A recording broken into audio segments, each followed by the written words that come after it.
আসসালামু আলাইকুম প্রিয় দর্শক, আশা করি সবাই ভালো আছেন আল্লাহর রহমতে। এইমাত্র আবহাওয়া অফিস থেকে পাওয়া আজকের সবচেয়ে গুরুত্বপূর্ণ খবর আসছে। বজ্রসহ ঝড় বৃষ্টি, ফের নতুন করে বন্যার আশঙ্কা। 27 তারিখ পর্যন্ত ভারী বৃষ্টির পূর্বাভাস। এছাড়াও আগামী 24 ঘন্টায় দেশের বিভিন্ন জেলায় ধেয়ে আসছে বিক্ষিপ্ত ঝড় বৃষ্টি, এমনটাই জানাচ্ছে আবহাওয়া অধিদপ্তর। আজও আগামীকাল কোন কোন জেলার আবহাওয়া কেমন থাকতে পারে এ বিষয়ে কি বলছে আবহাওয়ার রিপোর্টে জানিয়ে দিব সম্পূর্ণ বিস্তারিত। ভিডিওতে সঙ্গেই থাকুন। আর আপনি আমাদের ভিডিওটি কোন জেলা থেকে দেখছেন অবশ্যই কমেন্ট করে জানিয়ে দিবেন। আর সবার আগে আবহাওয়ার সঠিক খবর পেতে আমাদের চ্যানেলটি সাবস্ক্রাইব করে রাখুন। এবার জেনে নিন এক নজরে।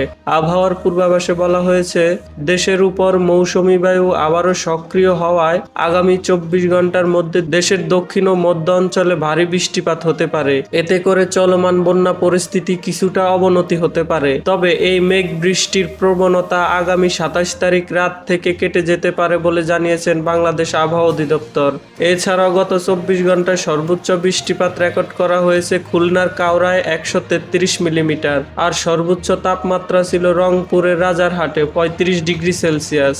এদিকে আবহাওয়ার আরক সতর্কবার্তায় বলা হয়েছে, এখন থেকে পরবর্তী 24 ঘন্টার মধ্যে সাতক্ষীরা, শ্যামনগর, মেহেরপুর, চুয়াডাঙ্গা, মোংলা, বাগেরহাট, নড়াইল, বগুড়া, বরগুনা, ঝিনাইদহ, টঙ্গীপাড়া, কাউখালী, জয়নগর, খেপুপাড়া, পটুয়াখালী, মির হবিগঞ্জ, সরপেশন, লালমোহন, হাতিয়া, সন্দ্বীপ, নোয়াখালী, ফেনী, চাঁদপুর, রায়পুর, হবিগঞ্জ, চট্টগ্রাম, মহেশখালী, টেকনাফ, ভোলা, বোরহানউদ্দিন, সাতখানিয়া, কক্সবাজার, কুমিল্লা, রাজশাহী, সিংড়া, লালপুর, পটিয়া, পাবনা, পাংশা, বালিয়াকান্দি, ফরিদপুর, মোকসেদপুর ও এর পার্শ্ববর্তী অঞ্চল সহ দেশের 21 স্থানে বিক্ষিপ্ত আকারে বৃষ্টিপাত হতে পারে। এই চলমান পরিস্থিতি আগামী 27 তারিখ রাত থেকে কেটে যাবে ইনশাআল্লাহ। এদিকে বন্যার পূর্বাভাস।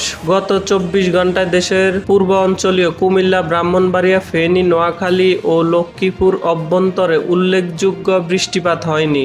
এমতো অবস্থায় উজানের নদ নদীর পানি সমতল কমতে শুরু করেছে। তবে বন্যা পরিস্থিতি আগামী 27 তারিখ থেকে আরো দ্রুত কমতে পারে বলে জানিয়েছেন পানি উন্নয়ন বোর্ডের বন্যা পূর্বাভাস ও সতর্কীকরণ কেন্দ্র। সামুদ্রিক আবহাওয়া। বর্তমানে মৌসুমী বায়ু আবারও সক্রিয় হওয়ায় দেশের সকল সমুদ্র বন্দর সমূহকে 3 নম্বর স্থানীয় সতর্ক সংকেত দেখাতে বলা হয়েছে। তাই পরবর্তী নির্দেশনা না দেওয়া পর্যন্ত উপকূলের কাছাকাছি থেকে সাবধানে চলাচল করতে বলা হয়েছে। এছাড়াও বাংলাদেশ আবহাওয়াবিদ হাফিজুর রহমান জানান, আজ সকাল 9টা হতে পরবর্তী 24 ঘন্টায় খুলনা, বরিশাল ও চট্টগ্রাম বিভাগের অধিকাংশ জায়গায়, ঢাকা ও সিলেট বিভাগের অনেক জায়গায় এবং রংপুর, রাজশাহী ও ময়মনসিংহ বিভাগের কিছু কিছু জায়গায় অস্থায়ীভাবে দমকা হাওয়া সহ হালকা থেকে মাঝারি ধরনের বজ্র সহ ভারী বৃষ্টি হতে পারে। সেই সাথে খুলনা, বরিশাল ও চট্টগ্রাম বিভাগের কোথাও কোথাও মাঝারি ধরনের ভারী থেকে অতি ভারী বর্ষণ হতে পারে। তো এই ছিল আমার হাতে থাকা আবহাওয়ার কিছু আপডেট। এমন ইন্টারেস্টিং ভিডিও পেতে আমার সঙ্গেই থাকুন। ধন্যবাদ।